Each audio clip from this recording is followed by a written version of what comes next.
Você sabe aquele pico de empolgação que você tem para estudar, que dura apenas 3 dias? O problema é que você fica contando com força de vontade. E força de vontade falha. E aí vem a frustração, o medo, a preguiça e a crença de que o que te falta é disciplina. Mas este não é um problema de disciplina. Este é um problema de hábito. Eu sou Débora Vieira, eu sou mestre e doutoranda em educação e neste vídeo eu vou te ensinar como usar o livro Hábitos Atômicos para você conseguir construir o seu hábito de estudar. Vamos lá? O autor James fala assim no livro: todas as grandes coisas são originadas de pequenos começos. A semente de todo hábito é uma única e minúscula decisão. Mas como essa decisão é repetida, um hábito brota e se fortalece. Ou seja, para você criar um hábito, você precisa tomar uma decisão e repetir essa mesma decisão diariamente. É assim que você constrói aquilo que você quer se tornar, que você quer alcançar. Agora aqui na tela, vocês estão vendo a engenharia da performance de hoje, que a gente vai falar sobre esse caminho da mudança comportamental, porque para você construir um hábito, você precisa, obviamente, mudar o seu comportamento. Vamos iniciar aqui nos fundamentos. Dentro dos fundamentos do livro, o autor vai falar sobre pequenas melhorias que você precisa fazer, o seu sistema. Então, o que é um sistema? O que é uma meta? A meta é o resultado que você espera alcançar. O sistema é o que você vai fazer para chegar onde você deseja. Mudança de identidade, então você entender durante esse processo quem você quer se tornar e já internalizar isso. Por exemplo, se você precisa estudar para passar em uma prova, para passar para a universidade, por exemplo, para um curso, você durante esse caminho vai pensar: eu sou um estudante. Você vai incorporar a identidade de estudante e não só ficar pensando nesse produto final do estou estudando para passar em. Então, você vai ter a preocupação desse sistema, desse processo, que é o que você controla. E depois ele fala sobre o looping do hábito. E aqui eu vou mostrar para vocês porque ele divide esse looping do hábito em 4 partes. E essas 4 partes vão se tornar essas 4 leis que nós vamos falar mais para frente. O looping do hábito é deixa, desejo, resposta e recompensa. Mas eu vou explicar para vocês isso ao longo do vídeo e depois vou mostrar também como que isso aí se torna no seu dia a dia, como que você chega lá. Na nossa primeira lei, que é a deixa, nós temos o torne óbvio. O que isso quer dizer? Você precisa que o hábito seja óbvio para você a ponto de você ter uma consciência sobre o que você precisa fazer, quando fazer, o que fazer de forma lógica para que você consiga agir. Então, antes de criar um novo hábito, você precisa fazer como se fosse uma auditoria. O que você vai fazer? Anotar tudo o que você já faz hoje ao longo do dia. Anotar quais são os seus principais hábitos. E isso vai te ajudar aí a conseguir identificar padrões, identificar aquilo que você já faz, às vezes, de forma automática, sem nem perceber, mas vai conseguir fazer com que você identifique quais são os sinais que estão moldando a sua rotina. Uma rotina, ela é composta de quê? De hábitos, de ações, de atividades. Tem coisas que a gente faz repetidamente todos os dias. E é isso que você precisa entender e conseguir mapear. Depois, você precisa entender o que, quando e onde. Então, se você quer construir um hábito, por exemplo, o hábito de estudar, você vai pensar: eu vou estudar X, o tópico, por 25 minutos às X horas, 2 horas, na minha mesa, na biblioteca, na sala de casa, no bosque, onde quer que seja. Você precisa ter definido o que você vai estudar, por quanto tempo você vai estudar, a hora que você vai estudar e o local. Isso é tornar óbvio.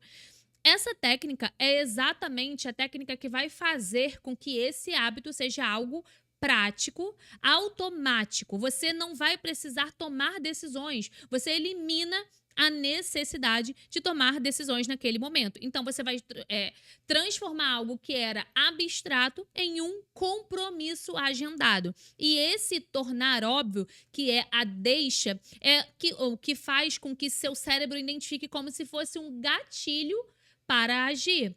Como identifique como uma coisa que vai chamar atenção para a ação. E, por fim, o design de ambiente. Óbvio, talvez você não perceba no seu dia a dia, mas você já sabe que o ambiente ele influencia o nosso comportamento. E muitas vezes o ambiente influencia até mesmo mais do que uma motivação e o autocontrole. Então, a gente precisa entender quais são as sinalizações positivas e negativas do nosso ambiente. Nesse exemplo de estudar, o que seria uma sinalização positiva? Deixar um livro sob o travesseiro, fixar um aplicativo de estudos na sua tela inicial do celular ou do seu tablet, fazer algo com que torne aquele início mais fácil, mais rápido, mais imediato. E uma sinalização negativa, que para hábitos ruins, a estratégia é você tornar eles invisíveis. Então, por exemplo, o celular. Se você deixar o celular ao seu lado enquanto você está estudando, isso pode ser uma sinalização negativa. Vai chamar a sua atenção, você vai ficar tentado a mexer, você vai querer pegar toda hora, pode tocar, pode vibrar. Então, você vai simplesmente tornar esse hábito invisível, essa sinalização negativa invisível. Você vai tirar o seu celular da sua vista, colocar, por exemplo, em outro cômodo. Então, aqui a gente tem na primeira lei, tornar óbvio. E esses são os passos para você tornar esse hábito óbvio. Nossa segunda lei, torne atraente. E o que fazer para tornar o hábito atraente? Número 1, empilhamento de tentações. O que isso quer dizer? Você vai vincular essa ação que você precisa fazer desse novo hábito com algo que já é um hábito para você e principalmente que já é um hábito prazeroso. Então, simplesmente, por exemplo, você tem o hábito de assistir série. Você vai pegar essa sua tarefa que você precisa fazer. Então, vamos lá. Estudar o tópico X por 25 minutos, tal hora, em tal lugar. Aí você pode incluir: depois que eu conseguir fazer 2 sessões de 25 minutos, eu posso assistir um episódio da série. Eu posso mexer por 10 minutos no meu celular. Isso, ao longo do tempo, você vai conseguindo espaçar, porque você vai conseguir tornar o estudar um hábito a ponto de não ter mais necessidade de ficar vinculando ele com outras atividades que também acabam ali competindo, fazendo competir a sua atenção e concentração. Então, o ideal é que ao longo do tempo você consiga distanciar uma coisa da outra. Mas, para você construir o hábito, você precisa tornar ele atraente. Influência social. Nós somos moldados pelo nosso meio. Então, se a gente tem hábitos, se a gente quer desenvolver o hábito de estudar, mas a gente anda com um monte de gente que acredita que estudar é besteira, obviamente a gente não tem um bom reforço para aquilo. Nós tendemos a imitar o comportamento das pessoas que estão próximas, de pessoas que a gente admira. Então, é importante que você consiga buscar ambientes em que o aprendizado, em que os estudos sejam parte do hábito das pessoas, que as pessoas veem isso com bons olhos, incentivam que elas também estudem. Então, você pode procurar uma comunidade, você pode procurar um curso onde tem interação ali com outras pessoas também, você pode procurar grupos, em diversas redes agora tem grupos de pessoas que se unem para estudar com o mesmo objetivo.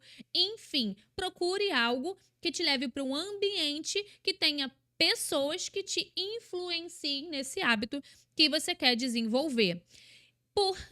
Por fim, o terceiro é reformular a percepção, ou seja, envolve você mudar a forma como você olha para aquele hábito. Ao invés de você enxergar o que é difícil, ao invés de você enxergar o que é desconfortável, olha para aquilo de uma forma diferente, reformule, veja aquilo, o que ele vai te trazer, qual o benefício que aquele hábito vai te trazer ao longo do tempo. Olha para estudar como a construção, o seu passo a passo, a sua decisão diária que vai te levar para a realização do seu sonho.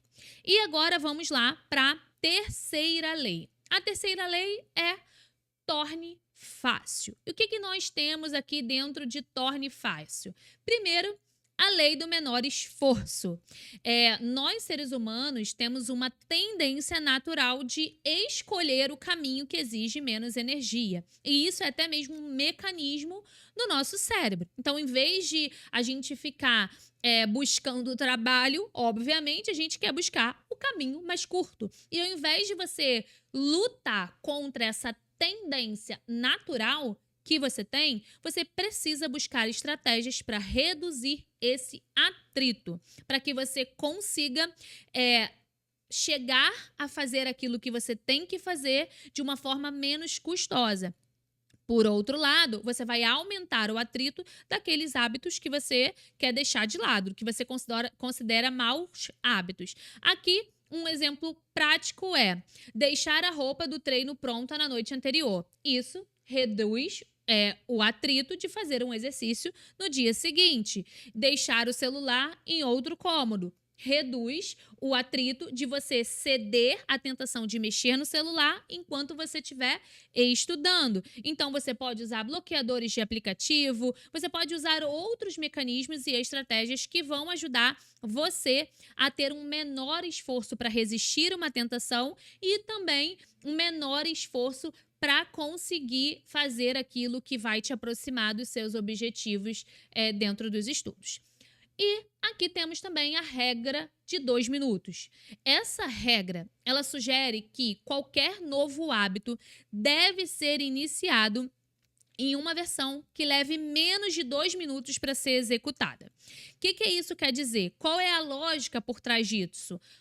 O objetivo é simplesmente começar. Lembra que eu trouxe aqui essa citação do livro que fala dessa pequena decisão, pequena e única decisão de começar? É exatamente isso. Uma vez que essa inércia é quebrada, é muito mais provável que você continue naquela tarefa do que se você tiver que levar muito tempo para fazer aquilo.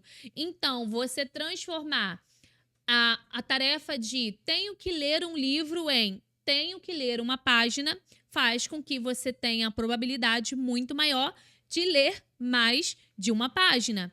Ou então, você colocar, preciso correr todas as manhãs. Você colocar, calçar o tênis da corrida todas as manhãs. Isso torna mais provável de que você realmente faça. É uma atividade relacionada àquele hábito, àquela tarefa, que você vai levar aí um espaço de tempo muito curto para executar e vai fazer com que você consiga prosseguir na execução desse hábito.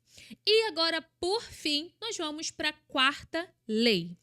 Torne satisfatório. Então, recompensas imediatas. O cérebro humano prioriza gratificações imediatas sobre benefícios futuros. Se a gente puder colher algo prazeroso agora, ao invés de ficar pensando só naquilo, no tipo de prazer ou recompensa que aquilo vai trazer no futuro, a gente vai querer, obviamente, o agora. Então, você precisa fazer recompensas pontuais, permitir-se algo prazeroso logo após a sessão de estudos.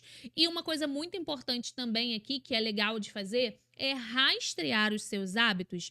E aí você pode fazer como se fosse um checklist. Tem muita gente agora, né, com esse hype de produtividade, com esse monte de gente falando sobre rotina, hábitos e estudos. As pessoas vão dando as suas percepções individuais e, às vezes, ignorando o que é construído ao longo do tempo, que leva em consideração a experiência de diversas pessoas e estudos científicos. E o fato da gente fazer um checklist, da gente ter um lugar para visualizar aquilo que a gente já fez, é algo que traz essa gratificação imediata. Trazendo essa gratificação, libera dopamina. Então, vai gerar na gente um prazer de fazer aquilo. Você fazer uma lista e conseguir, ao final do dia, ver a sua lista toda ticada, vai te dar prazer. É um prazer momentâneo, mas é um prazer que vai fazer com que você tenha vontade de executar aquelas tarefas. Então, faça um rastreamento dos seus hábitos. E aqui também, na quarta lei, a gente tem um parceiro de responsabilidade. O que é isso? É você ter alguém que acompanhe esse progresso. E isso vai aumentar a sua consistência, você torna aquele hábito um compromisso social. E a gente tende a cumprir mais compromissos com os outros, compromissos que são sociais, do que aqueles que a gente faz só na nossa mente com nós mesmos. Isso é muito importante. Quando a gente pensa nisso, né, parece meio absurdo, assim, nossa, eu com outra pessoa, então quer dizer que eu vou fazer, e se fosse só comigo, eu não ia fazer. Sim, você já viu as pessoas que falam assim, eu preciso de personal para malhar, porque se eu não tiver o compromisso de ir pro personal, eu souber que tá lá me esperando, eu não vou. Eu preciso de uma amiga para poder ir pra academia, para ir correr. Por quê? Porque se eu não souber que minha amiga tá lá, eu não vou. Então, por que isso acontece? Porque a gente tem essa tendência. Você já viu aquele, até nas redes sociais aí o pessoal coloca, se o seu chefe falar que você tem que chegar a tal hora, você vai chegar e não vai se atrasar. Por que você se atrasa por seus compromissos com você mesmo? Por que você se deixa de lado? É basicamente isso. E aí, para tornar os resultados duradouros, o que a gente faz? A gente precisa pensar que os resultados não são um destino estático, mas eles são esses progressos. Eles são o caminho, esse sistema que você vai criando e que precisa de manutenção e aprimoramento constante. Viu que uma estratégia não está funcionando? Ai, desisto, eu não consigo mesmo sentar para estudar, me concentrar. Não. Opa, essa estratégia não funcionou. Qual outra estratégia eu posso utilizar para conseguir sentar para estudar? E você fazer esse monitoramento, essa manutenção, vai te ajudar a evitar o automatismo excessivo, ou seja, fazer tudo num ponto de estagnação, já se tornou tão automático que não faz nenhum efeito, e aumenta o desafio. À medida que uma tarefa se torna fácil, você consegue aumentar o desafio. Então, se você programava 25 minutos e você já viu que 25 minutos está ok, está rolando bem, você tem que aumentar o desafio. Fazer 25 minutos, assistir um episódio de série, 25 minutos, não é o ideal. Você sabe disso, mas esse é um caminho para você construir o hábito. Depois que você entende que aquilo já está automático, que aquilo já é fácil para você, você vai aumentar o seu desafio para conseguir chegar onde você quer. Por fim, na nossa conclusão, falei para vocês que eu ia retomar o looping do hábito. O que nós vemos aqui? A deixa é o gatilho que você inicia o seu comportamento para estudo. Pode ser lá, né, ver o livro aberto na sua mesa de estudo.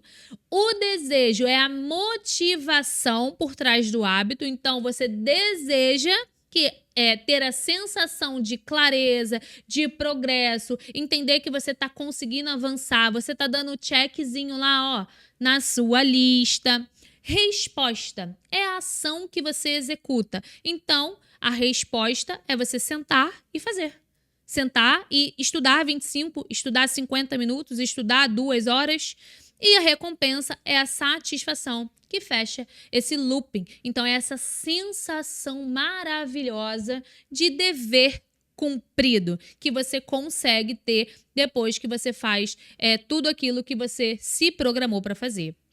Isso aqui não é sobre dicas de estudos ou de hábitos. Isso aqui é, de fato, uma engenharia do comportamento. Eu trouxe aqui para vocês um breve resumo, fazendo uma adaptação deste livro aqui. Olha como que tá o meu livro, todo marcado.